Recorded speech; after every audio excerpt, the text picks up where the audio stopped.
Thank you very much, Dr. Chitra. Always a pleasure being part of your course. Well, I'll be talking about controversies in the treatment of keratoconus, and I do have a slide presentation, but I think I just maybe wanted to be a little more interactive.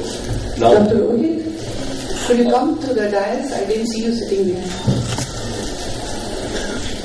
Nowadays, I think with better understanding and better techniques of keratoconus, we are looking at managing keratoconus rather than doing letting them wait and getting a contact lens trial, etc. How many of you out here would just want to see a keratoconus and maybe work on a contact lens as the first line of therapy? Okay. Rest of you would want to do some intervention? Would most of you want to do an intervention? Okay, how many of us are doing a collagen cross-linkage?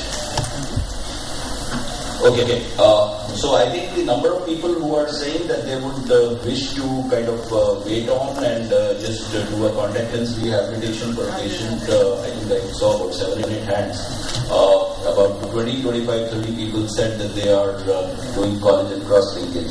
Now the question is that these are certain things that we work on as regards working on a keratoconus. So contact lenses is one. So in contact lenses you have the rigid glass permeable lenses, and then you have the low scale lenses, and the collagen cross-linkage. Now collagen cross-linkage per se, as you all know, it increases the binding of the fibers. These are just our results. And I'll just show you, this is a pre-C3R patient and this is a post-C3R patient.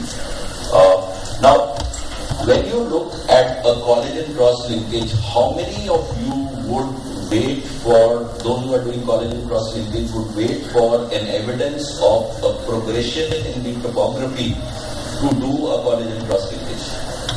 Or that is not an essential parameter in your practice? Is that, for those who feel that there is, it is essential for you to document topographically a patient increasing in keratoconus, that is mandatory, could you please raise your hands?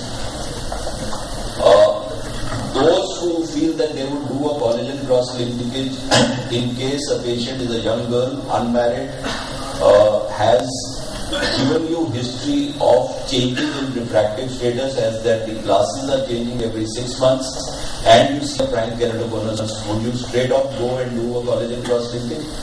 Those who would? Okay, so the number of people here are slightly tilted towards aggression. So I think that's what is happening, and that's the school of thought that I believe in.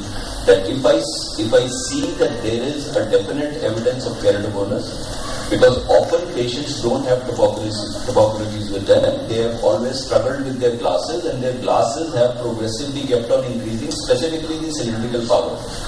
And on topography, you are establishing a keratoconus, then I would straight off, keeping the age in mind, I would straight off do a collagen cross-linkage. So collagen cross-linkage essentially, if I put it bluntly, is like cementing.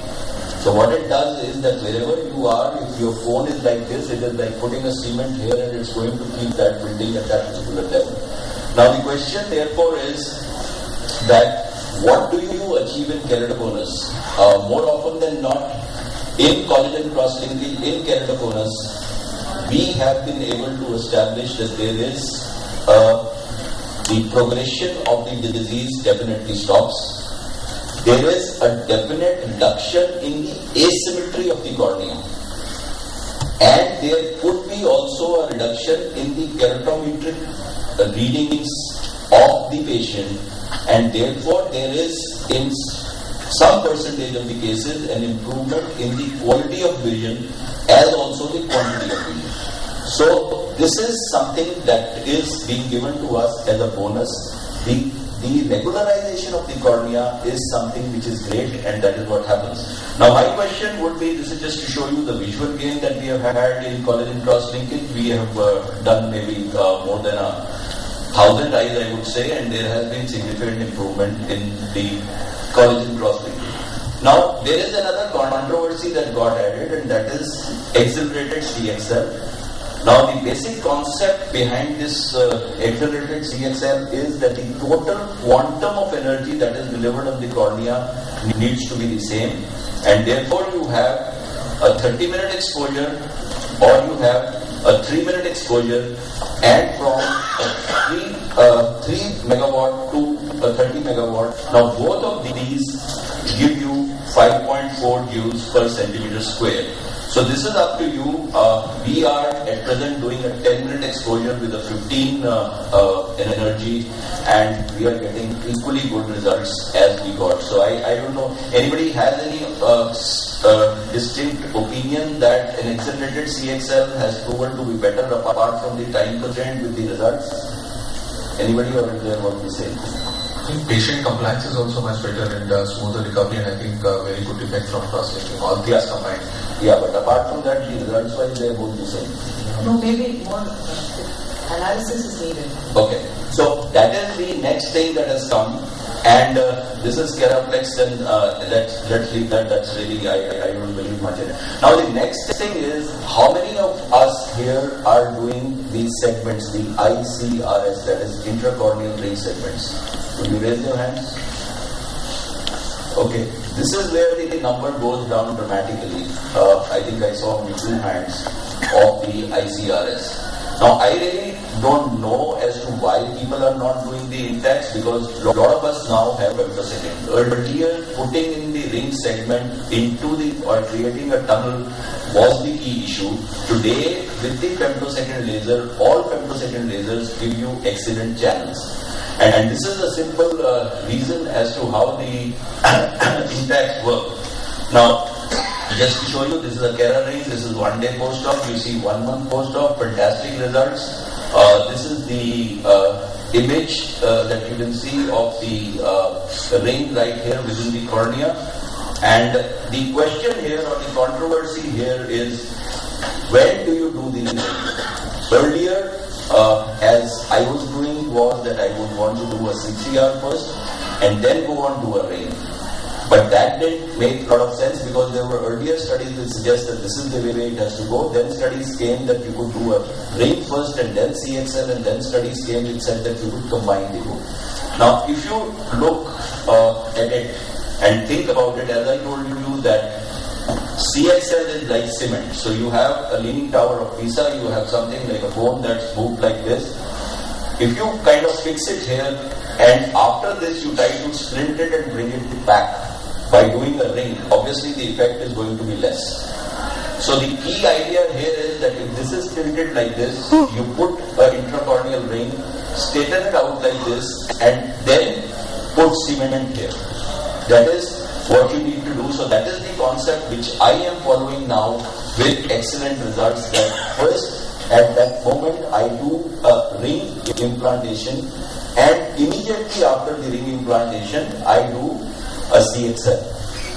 So that is what we are looking at, and we have had very good results with this particular thing, and that is the controversy that I wanted to raise, whether it is sequential A, B, etc., or you do it together. I'll just show you a very small video. This is the channel that is being created with the femtosecond laser. Rings, again, there are controversies as to whether you want ring or the Ferrax. Intex normally was put far away, but now you have Intex SK, which comes up to 6 millimeters. The nearer you are to the optical zone, the more is the effect. This is, you go in after the tunnel has been created. You can see here, and this is again, you go in after the tunnel has been created. Just go a little forward. This is a one ring that has been implanted, and this is the second ring that has been implanted. So you just put a suture, and you can see that the Placido's reflex here has become pretty round. And after this, we remove the epithelium up to the ring. We don't go outside it and do the collagen cross-linking. So this is our results. As you can see, they have done wonderfully well. Just the topographies of them, as you can see here, the topographies. And and this is the comparison. So if you have a sequential and you have a simultaneous, so you can see a simultaneous collagen cross-linking with a ring gives you far better effects than if you have tried to do it sequentially. Again, to show you the same, and this is the change in spherical equivalent. Again, you can see here that this becomes much better if you have done